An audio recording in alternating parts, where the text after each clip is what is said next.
Today, I'm going to show you how to shade with a curved magnum. Because if you want to become a professional tattoo artist, you are going to need to master this needle. Because it's basically going to be the workhorse for the majority of your career. Now, this is a follow-up from my last video where I broke down the 3 core principles for realism. So if you haven't watched that video, I do highly recommend that you go and watch it first before you start this series, as everything that I will explain in the next 3 videos will make a lot more sense. So for you to understand how to shade with a magnum, I have created the 6 bullet point method, where each of these bullets represent a key technique in learning how to shade. Miss one of these and the whole system will jam. And not only by the end of this video will I demonstrate to you how to shade with a curved magnum, I will demonstrate to you how to do this with a £35 Amazon machine, so I can prove to you exactly what is possible. And as always, the needles that I'll be using in this video are from the Master Pro range. They've been my go-to for absolutely months now. If you want to use the same equipment as me, use the link on the description and head over to the Dragonhawk website. If you use the code JACK10, you get 10% off every single purchase that you make. If you want to get some needles, want to get a new machine,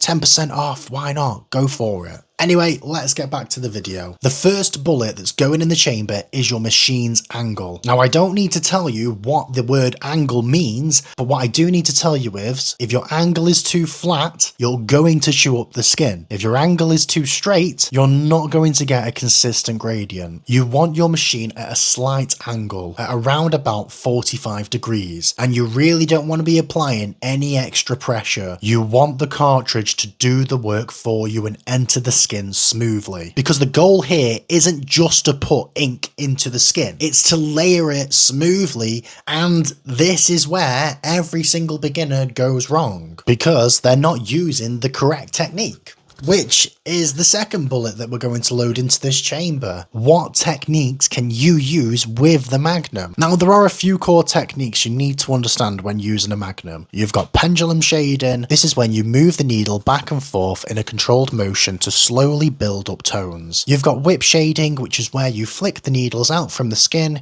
creating soft fades and a smooth gradient. And then you can also cross-hatch with a magnum as well. This is where you layer strokes in different directions to build up values and create smoother blends. A lot of beginners will literally just learn these basic movements and think that that's it when it comes to shading. But at the end of the day, it doesn't matter if you know the right technique. If you don't understand what voltage, needle hang and hand speed to use, it's all just going to be patchy at the end of the day anyway. So in the next step, I'm going to be showing you how to load 3 bullets into this chamber in one easy step, because I'm going to show you the exact setup that you need to use in order to master these techniques. Just a quick one before we do move on. I spend hours each and every day making these videos. I script, I film, I edit, I research, I do everything all by myself. I'm a one-man team. And not only that, I'm obviously trying to make a handbook in the background, and I'm trying to keep you guys entertained on TikTok as well. Now, don't get me wrong, I'm not complaining at all. I genuinely love this.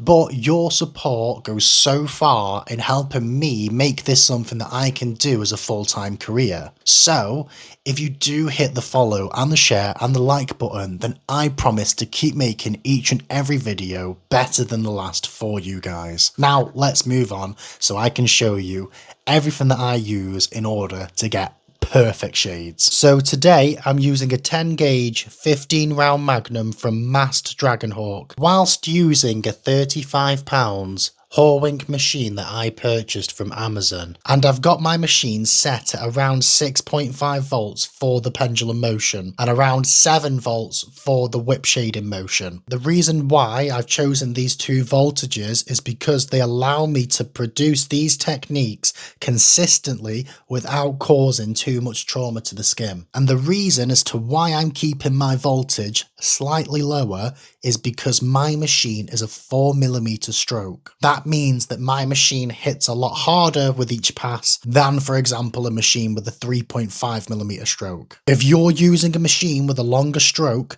you need to compensate by lowering your voltage, otherwise you're just going to overwork the skin. From there, it comes down to hand speed and and consistency. You want to keep your hand moving at a steady pace. If you slow down, you're gonna oversaturate, and if you go too fast, it will come out patchy. And finally, the needle hang that I use is around 1.5 to 2 millimeters, and that's because it personally gives me a lot of control while shading. You also need to understand that your voltage will change depending on the needle size that you use. And remember, the goal isn't just to put ink into the skin. It's to create a soft, consistent gradient without causing any unnecessary trauma to the skin. And the final bullet to put in the chamber is the direction. And this is just the direction that your strokes are moving in. More importantly, how they follow the shape that you're tattooing. A lot of beginners will ignore this and they'll just shade in any direction that they feel necessary. And even if your technique is good and your shading is smooth, if your form is off and you're not following the shapes, your work will still look flat. A good way to visualize this is to imagine an ant walking along the surface of your design. Picture where it would need to walk to get from point A to point B,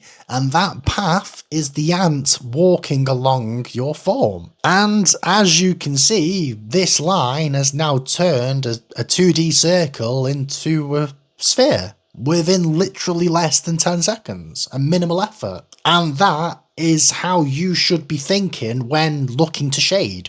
You should be seeing the forms of your 3D shapes. And those are the 6 bullets that you should be getting in your chamber today if you want to learn how to shade with a Magnum. If you think that there's anything that I've missed, just let me know, because I can always make another video covering that in the future. It's not a problem at all.